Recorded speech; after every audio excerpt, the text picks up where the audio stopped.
Bien le bonjour les escrimeurs, j'espère que vous allez bien. Aujourd'hui, le mois d'août c'est le mois chargé en assaut commenté, vu que j'ai un peu plus de temps. Donc on se retrouve pour un nouvel assaut commenté et on va retourner au même endroit que la dernière vidéo, donc pour la finale du Grand Prix de Cali, mais cette fois-ci la finale d'épée féminine avec donc Giulia Rizzi à droite et Oriane Malo-Breton à gauche, qui n'est ni plus ni moins que la dernière vice-championne olympique en titre. Donc c'est parti pour voir ce match. And there you have it. 12th ranked Giulia Rizzi, Italy. 16th ranked. Donc Oriane Malo qui remporte cet assaut. C'est assez amusant d'ailleurs de voir que sur le Grand Prix de Cali, on a Oriane Malo qui remporte cet assaut et qui finit vice-championne olympique. Et dans la vidéo précédente, Koki Kano qui gagne son match et qui devient champion olympique. Comme quoi, Cali était peut-être une prédiction.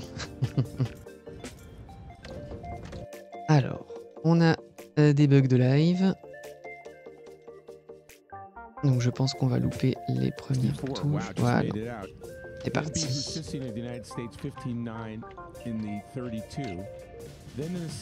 Alors. Oui, quelques lags. C'est pas mon ordi hein, pour info.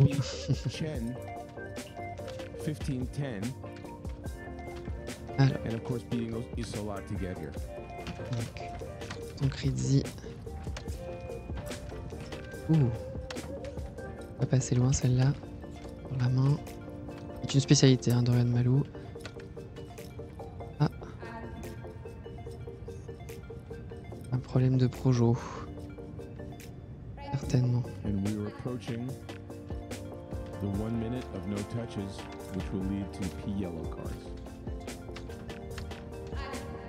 Et la passivité, après une minute sans touche, c'est l'avertissement. On va pouvoir reprendre. Alors attendez, parce que là... Hop. Alors là c'est direct sur le démarrage. Donc on voit une Oriane Malo donc qui presse un peu. Alors je pense que Giulia Rizzi, sans enlever du crédit à Oriane Malo, loupe sa touche, mais parce qu'elle la prend par surprise. On voit bien qu'elle est vraiment sur ses tout derniers mètres, Rizzi. Malo continue son pressing. Hop, il n'y a pas trop de réaction et donc elle y va. Directement en dessous du bras.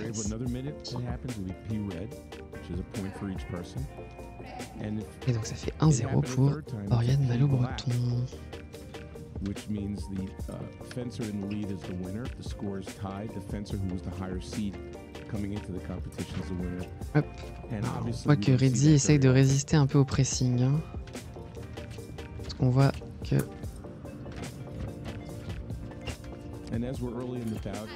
Ah oh, alors, petite touche de surprise.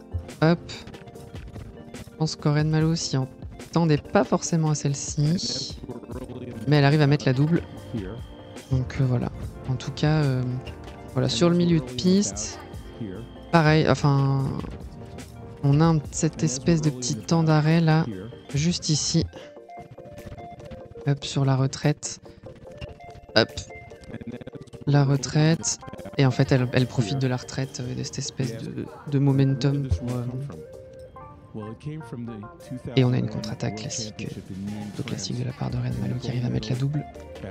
Match between in the men's FA between Hungary and Estonia, and it was really a very weird situation because each Olympic cycle, some sports are called une double en milieu de piste, donc je pense qu'elles ont eu la même idée puisqu'elles partent en même temps, quasiment.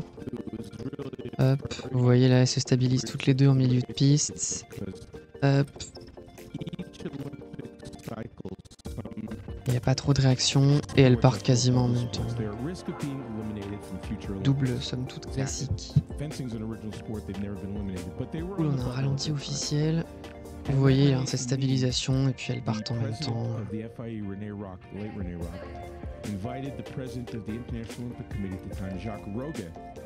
to be his special guest, to watch why fencing is the most exciting sport in the world and you shouldn't Et donc on a take it 3-2. out of the games. And that was unfortunate because in this match, the Estonians Là, ça s'est un tried peu to win inversé. against Kaido Kaburma, their number one fencer, Red by Malo himself, qui and the other two fencers qui se met dans son terrain. were instructed to not. Ouh, dommage. And the other two Donc là, on voit bien que Rizzi tente très presse de lui attraper. Voilà, hop, elle tente. Ouais, elle tente de la gêner au fer et je pense que malheureusement, elle n'arrive pas tout à fait à lui attraper. Ouais, voilà. On voit bien, elle n'arrive pas à attraper le fer de Red Malo qui, je pense, fait un dégagement, un tout petit dégagement ici. Vous voyez, hop, elle va essayer de l'attraper. Hop.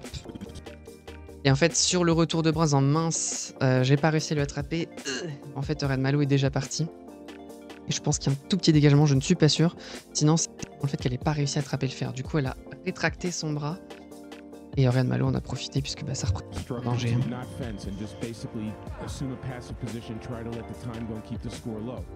So what you had was two fencers. It was Lloyd and I believe Kovac Istvan of Hungary put their arms down, basically dropped their arms. 4-2 et il reste 45 secondes dans cette première période. And it was just a very difficult, horrible situation at the worst time for fencing. So I Ouh, celle-là est belle, elle a été prise par surprise. Alors, hop. Alors là, la pointe était un peu basse. Je pense que c'est ça qui lui porte préjudice et c'est ça que Giulia Rizzi observe et va capitaliser. Hop, vous voyez là, la pointe de Red Malo est en bas. Et elle a cette espèce de mouvement, voilà, elle est en bas, elle remonte et couplée à un espèce, encore une fois, de momentum où on se replace. Elle est en bas, elle remonte et Rizzi en profite pour y aller directement.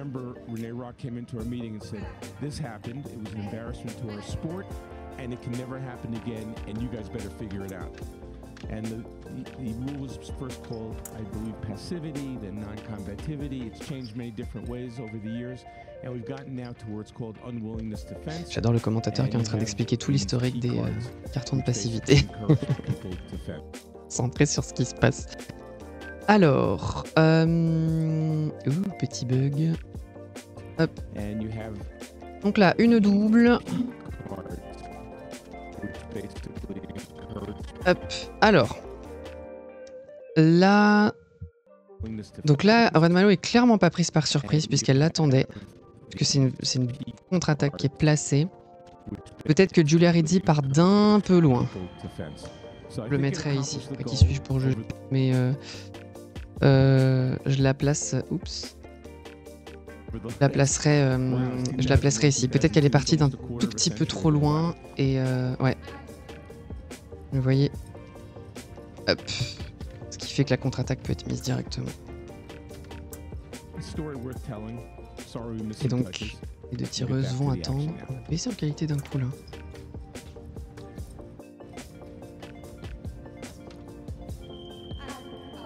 Et donc, c'est la pause après cette première période. 5-4 pour Oriane Malo. Donc, quelques jeux de distance. Il a l'air de faire très chaud. Un peu de jeu de distance. Et là, on est vraiment sur du timing d'action sur ce match. Et voilà, quand est-ce que je pars? Et vraiment cette notion d'être vraiment prêt au bon moment. Encore une fois, c'est l'essence de l'escrime, mais en tout cas, ce qui se dessine, c'est vraiment une capitalisation de ces éléments-là de l'escrime. Allons en deuxième période.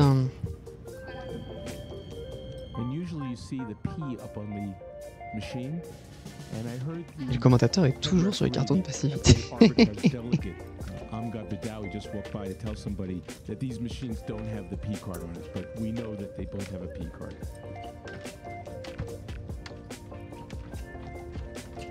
Alors, on a un autre rythme là, et une distance qui est vachement plus rapprochée.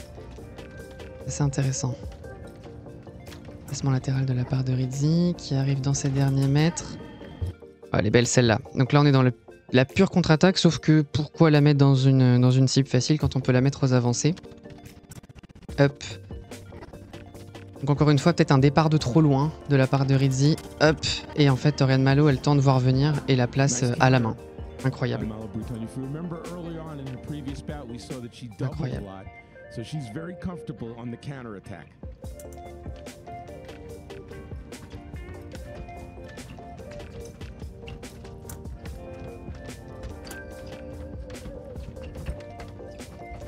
Hop, ça s'est rapproché.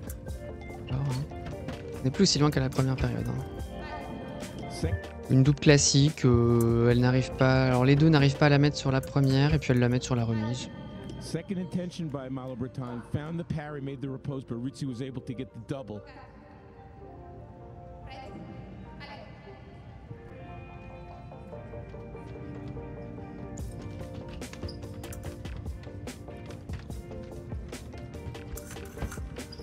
Ooh.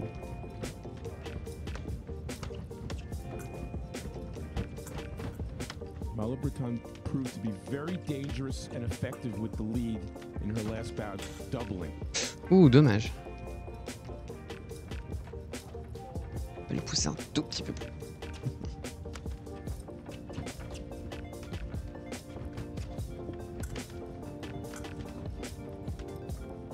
Rizzi qui continue son pressing. Hein. Voilà, elle est belle celle-là, direct. Donc elle a peut-être un petit peu endormi.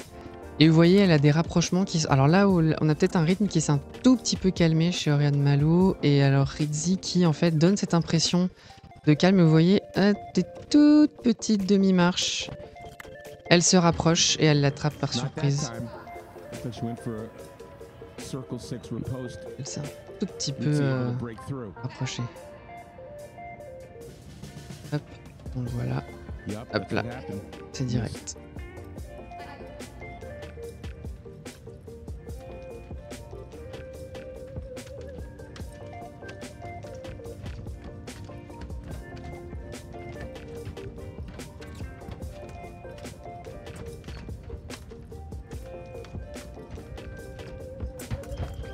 Ouh. Encore une fois aux avancées, elles étaient relativement proches.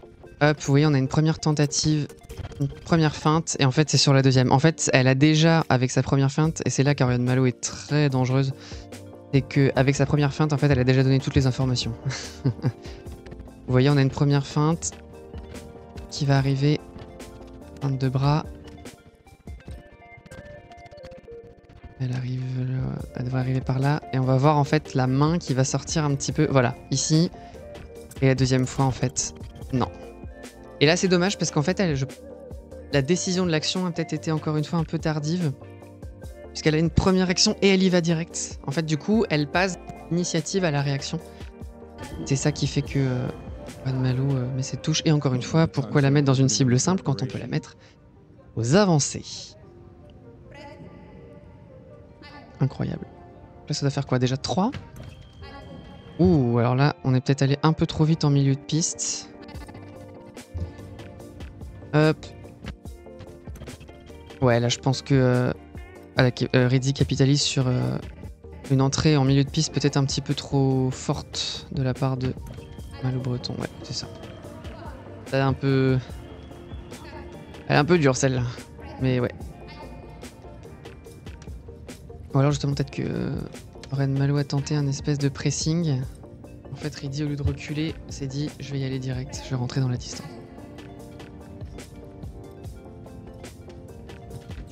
« 8-7 à 1 minute de la fin de cette période. » Hop. On va retourner un peu dans la situation initiale. Mais avec une Rizzi qui sur ces 2 mètres est peut-être un petit peu moins passive. Hein. Mais c'est dommage. Hop. Donc là, elle avance. Encore une fois, cette espèce de feinte de bras. Hein. Je pense que ça l'a trahi vraiment. Et là, elle tente presque une parade, un contre de Sixte. Hein, ça se voit. Soit un contre de Sixte, soit un dégagement. Hop. Oui, il n'y a pas de réaction de la part d'Oriane Malo sur la première feinte de bras. Donc elle va essayer d'y aller en... Ah, hop là. Elle essaye de... Ouais, contre de Sixte. Contre de Sixte, un dégagement, je sais pas trop. Mais ouais, elle part peut-être aussi d'un peu loin. Et encore une fois, hop, voilà, cette feinte de bras qui l'a trahi. Hop, elle l'a fait 2 fois. Elle se dit je vais changer de mouvement, sauf que là, en fait, Oriane Malo laisse sa pointe bien placée sous la main.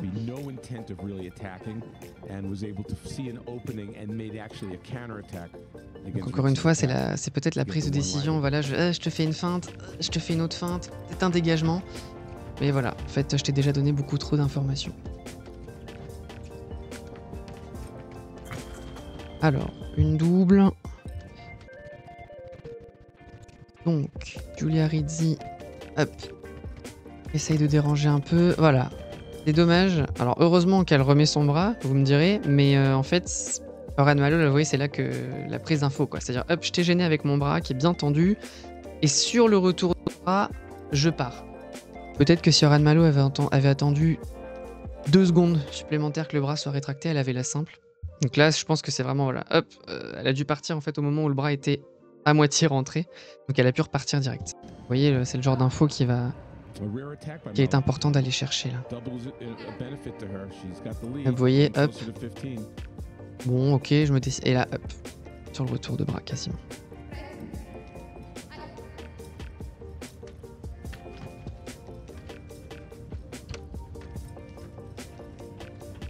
Vite, 30 secondes. Oh, elle est directe celle-ci. Alors, quelques préparations. On voit qu'il n'y a pas trop de réactions, donc on y va directement. Elle va la chercher relativement loin, mais encore une fois, on sent une Rizzi qui est...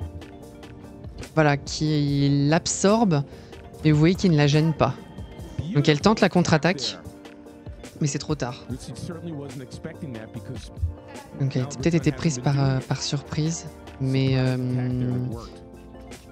on sent voilà, qu'elle n'a pas essayé de la gêner. Donc c'est un peu compliqué puisque là il y a un travail énorme, encore une fois une excellente touche. Il y a un travail énorme de Malo Breton qui la snipe à la main à chaque fois qu'elle tente quelque chose ou une préparation, ce qui fait que ça crée aussi un peu pas le bazar dans la tête, mais voilà, on se dit mince, qu'est-ce que je vais aller faire, qu'est-ce que je prépare, est-ce que là je lui envoie un signal. Et en fait, elle s'est un peu fait piéger là-dedans, donc elle est complètement dans le rythme d'Oriane Malo là. Hop. Donc là, voilà, elle part en milieu de piste et hop, tenter un petit mouvement et voilà.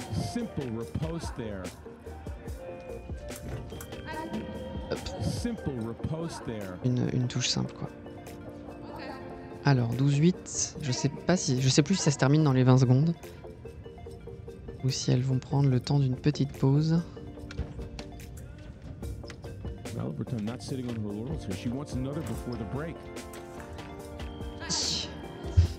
C'est peut-être un petit peu gourmand. Donc une première fente. On essaye de prendre le fer, mais Rizzi s'en échappe. Donc ça, je pense que c'est une prise de fer qui est faite d'un petit peu trop loin. Et donc du coup, elle l'a avec le moyen de sa lame de mémoire. Ouais, je sais pas avec... Je pense qu'elle l'a quand même avec le fort de la lame. Hop. Ah ouais, en fait, elle l'a avec le fort de la lame, mais elle n'arrive pas à terminer son action. Parce que Rizzi se dérobe. C'était peut-être un petit peu gourmand dans les 10 secondes qui restaient. Oula, un ralenti. Alors c'était pas le bon ralenti, celui-là non plus. Voilà, 8 secondes, je pense qu'on va aller à la pause. Donc, une deuxième période sur un rythme vachement plus soutenu de la part des 2 tireuses. Et on voit tout le travail de dérangement de la préparation finalement de la part d'Oriane Malo. C'est-à-dire que Giulia Rizzi essaye de venir la déranger, mais en fait elle n'a pas de réaction extrême, Oriane Malo, et donc du coup, à la place elle prend l'information, elle laisse sa pointe qui est placée, et ça donne, je sais pas, 5 touches à la main au total déjà, donc c'est à recompter pour ceux qui sont chauds, mais ouais, ça doit faire 4-5 touches déjà à la main, donc et là Rizzi doit aller les chercher, donc voilà, espérons qu'elle ne parte pas d'aussi loin. Allez, c'est parti.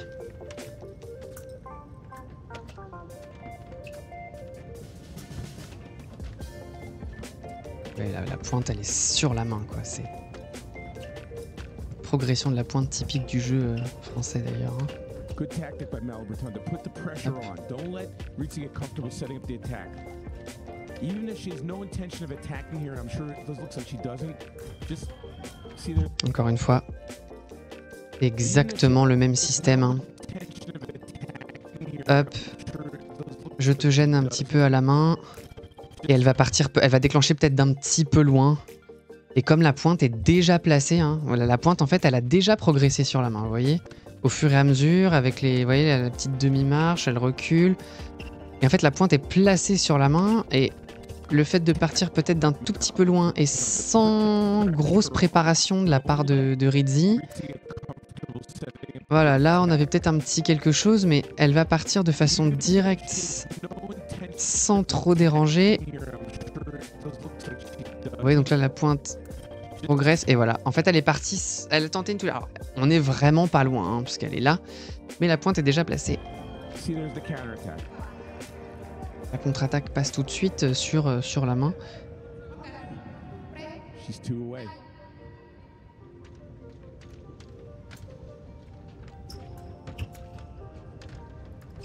On se rapproche beaucoup. Encore une fois, cette pointe qui progresse. Alors ça donne rien, mais encore une fois, vous voyez cette progression de la pointe Malaberton, par le déplacement. anxious there. Clearly Et hop, attack from on y va. Donc là, not to get hit. ça rate, mais ça, voilà, c'est vraiment tout l'esprit hein, ici. Hein. Vous voyez là, hop. En plus, on la voit bien.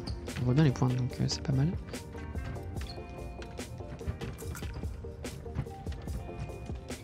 Donc là, on sent une Ritzy qui essaye de... Voilà. Là, vous voyez, on sent une Ritzy qui est vachement plus dans l'initiative de son action. Vous voyez, qui dérange plus. Vous voyez, elle gêne le placement de pointe. Et donc là, c'est vraiment la petite parade de carte. Allez. Hop. Et la riposte juste derrière sur l'action. Donc elle fait déclencher. Hop. Parade riposte. Well, she attacked to get hit on her riposte, so a little bit of nerves here with a big lead. 2 attacks in a row. She should try to draw the attack from her opponent. Alors le match a pris par contre. Hop, voilà.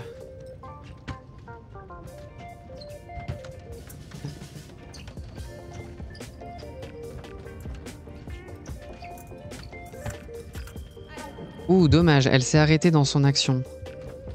Alors je crois même qu'elle se retourne. Elle pense peut-être qu'elle a touché. Hop. Hop. Comment ça se séquence ça?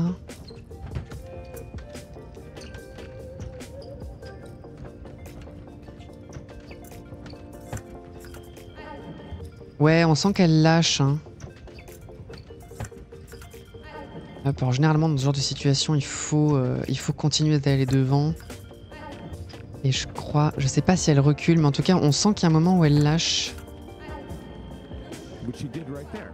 Attack, parry, and riposte. And she's one away from becoming the champion. Parry, riposte. Ouh. Donc encore une fois, c'est le... Peut-être un départ un peu faiblard en milieu de piste. Bon, comme le ralenti nous empêche de voir vraiment ce qui se passe en termes de préparation, je pense qu'elle la surprend parce que là, elle est en réaction. Voilà, je peux que spéculer ici.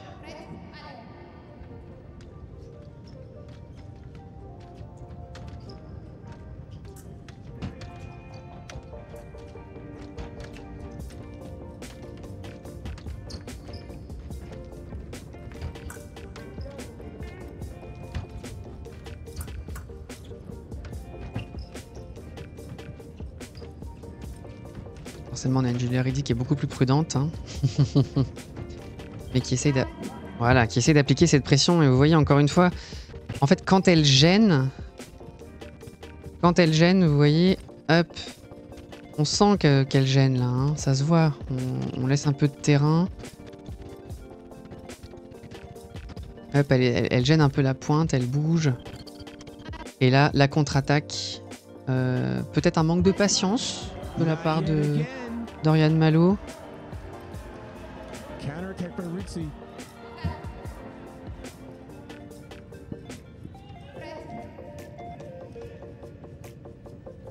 Nail biter.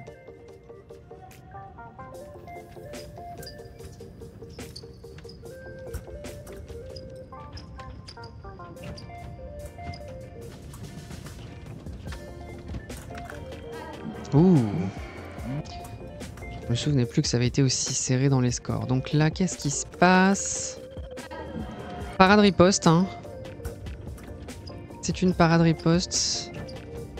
Hop, elle a l'air de l'accepter dans ses 2 mètres.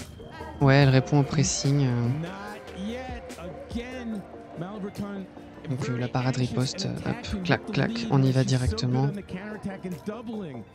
She's handing a couple of these touches to Ritzy and getting her back into the bout.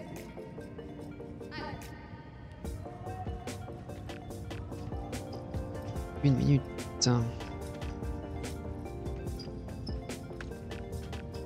Peut-être une différence de rythme, hein. On sent que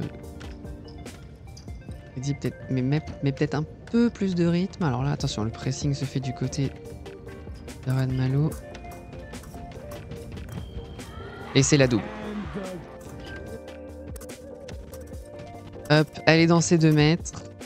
Elles sont très près. Elle déclenche l'attaque. Je dirais presque que c'est Ritzy qui a l'initiative là, en plus. C'est dommage. Hop. Qui est-ce qui déclenche là? Ouais. Mais elle arrive à placer sa double.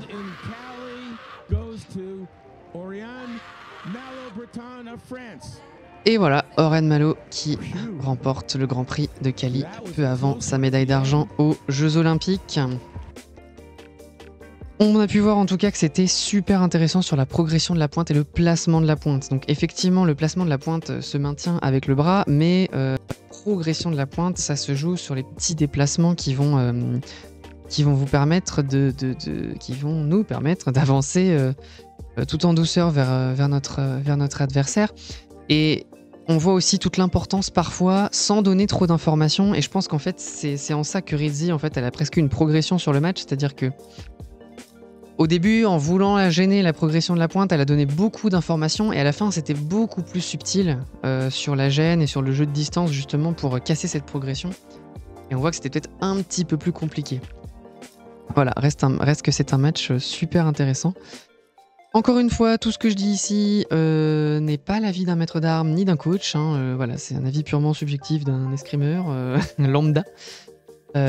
Donc à prendre bien entendu avec des pincettes. Si la vidéo vous a plu en tout cas, n'hésitez pas à lâcher un petit like, à mettre un commentaire, ça aide un peu sur l'algorithme, et à la partager à tous les escrimeurs que ça pourrait intéresser. Et en attendant, eh bien écoutez, je vous dis à la prochaine fois.